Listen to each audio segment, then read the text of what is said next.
Hi guys, it is Tuesday evening. Our fundraiser was on Sunday and I had planned to do this Sunday but had not been feeling very well for the last week or so. So Sunday, after all of the commotion, I came home and just went to sleep. I spent the last couple of days trying to recover. I'm not quite sure what it is that I have, and kind of have lost my voice and come back, and so while it's back I decided to make a video. I've gotten quite a few emails over the last week or so asking what my suggestions would be for people who may be planning a fundraiser, thinking about doing something, so I thought I would try and address that today and kind of do a wrap-up of what we did. I would start off with the raffle tickets. I would say get to know your people at your local Staples or Kinko's or wherever you decide to go. I went to Staples. I was getting about 4 tickets printed up for a page of regular paper. Picked a color for each kind of ticket that we did. The raffle tickets were dark orange, our dinner tickets were bright orange, the kit tickets were like a blue color, and then our newest raffle tickets are like a green color paper. And that just kind of helps you organize the tickets, and it helps the people that are selling the tickets for you kind of have them organized. I would also recommend maybe talking to the people at Staples or wherever you decide to go and have the tickets printed. The first time that I printed tickets, I did 200, came home, sat there for, I don't know, a good 6 hours overnight, cut tickets, numbered tickets, stapled them together, realized very early on that the 4 different tickets on the page were different sizes, so it took a little bit of time kind of organizing things. So if you go the DIY route, I would say, maybe make lunch, call a couple of family members over, friends, and kind of give everybody a job. You cut, I number, you staple, and that would probably be something that would go over a lot easier than what I did. Or have Staples or wherever you go make the booklets. I found out like 2 days before a fundraiser that they could have made the booklets for me. So it would have saved a lot of time for me, a lot of stress. I could have put my energy into other things, but that's kind of where we were at. Next, I would say reach out to everybody that you know, give them a booklet, tell them, hey, can you go, can you take this, can you, ask your coworkers, your neighbors, and that just kind of helps out with kind of getting the word out to as many people as possible. A suggestion that I would have too, I had quite a few people ask me for like 10 books at a time. I would spend all night, like I said, making their books for them. When all was said and done, the people who were selling like 3 and 4 books at a time, I noticed would sell all their books, come back, get more, take them, sell them, and they probably ended up selling the most, where the people that were taking like 10 books at a time were, when it all was said and done, I got most of those tickets back. So I think my first kind of order for tickets was for 200. Those went in like about 10 minutes. I was able to pass all those out to family and friends. In the end, I probably printed close to 900 tickets, and I received, I don't know, I didn't actually go back and count them, but there was quite a few that I got back from, like I said, the people who were taking 10 and 12 books at a time.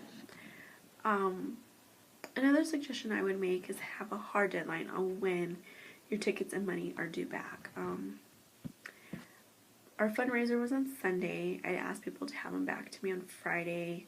It's been 3 or 4 days running around town picking up tickets and money, and still, I don't know, Sunday I had envelopes shoved in back pockets. I was walking around with bags of money and tickets, and I just kind of, at that point, just guessed. I mean, it was an honor system, it was family, it was friends. If it kind of sort of worked out, whatever. Even if it didn't work out, I wasn't going to chase after people. But, kind of collect them a couple of days ahead, so you have time to go through them and kind of, for the most part, organize, this person took 10 books and I got X amount of dollars and some tickets back, and organize it a little bit like that. With me, it was just kind of like, okay, that looks good. Let me count the money. There's that amount of tickets. It looks good. We're going to go with it. I had written down who took what tickets and that.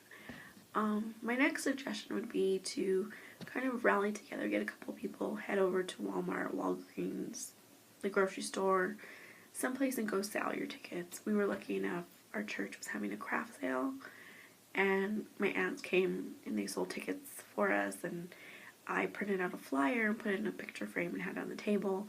And my mom and I did that at a couple events that we went to. We would take the little picture frame, take our tickets, and sell as much as we could.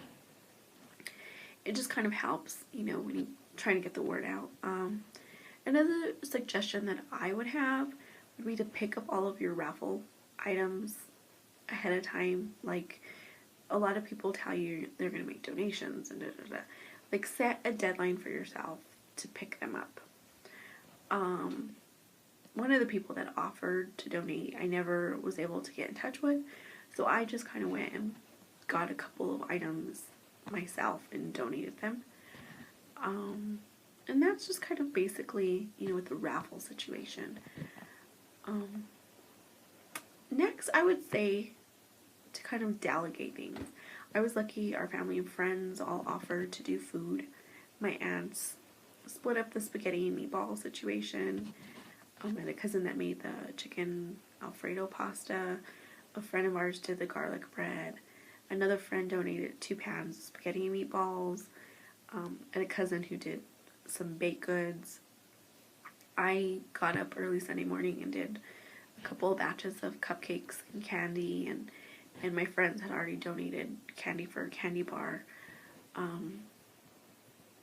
But just kind of delegate that situation so you're not in charge of everything. I also ordered some salads from a local restaurant, and they were able to give me a little bit of a discount.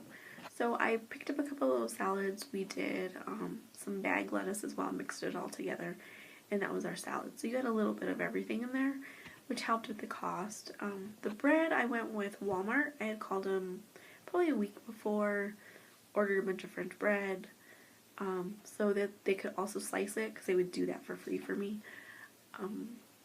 The bread slicer broke 2 days before, and then they canceled the order, and so I did a little running around, but I was lucky. I found another Walmart that at least baked the bread for us, so I wasn't too stressed out. I mean, having to go pick it up the night before, was a little concerning, but I was able to do it and still meet my friend who did the garlic bread for us.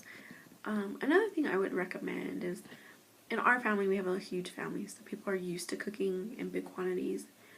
The other thing that I did, my aunt does catering, so she was able to guesstimate for us the amount of food we needed.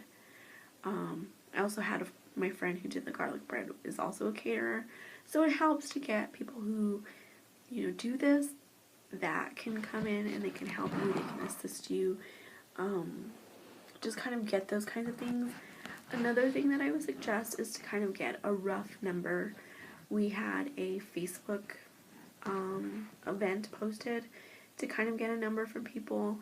We sold tickets ahead of time, so you kind of want to get a rough number of how much food you're going to need, because you don't want to run out of food, but you also don't want so much that you wasted a lot of your money on food that you didn't sell. Also go for more economical choices. We consider an enchilada dinner. Definitely in the area that we are in, it would have been a success. For us, the spaghetti was a little bit more budget friendly. Like I said, we stretched out the salads. I also ordered a cake from Sam's. With our family, we probably would have went to the bakery if it was a birthday or something like that. A local bakery that we like. But being that you're trying to raise money, we went with Sam's Club. It was still, what I hear, a great tasting cake. We got a marble cake to kind of hit everybody's palate. But that's where I would go. We also did Hawaiian punch in the containers already mixed. It just makes life a little easier. You don't want to be mixing punch and water, and kind of know your venue before you get there. My cousin got the venue for us. Looking, back on it, we could have used a larger venue. At the peak of our Fundraiser, quite a few of the people were going into the bar to eat because we ran out of places for people to sit, and there was no cooking facilities there, so everything had to be brought in, made, and ready to go. There was really no place to wash anything or that kind of a situation, so if you're looking at like doing all the cleanup beforehand, make sure that your facility has that. So I'll be back with the second part, and I'll see you in a bit.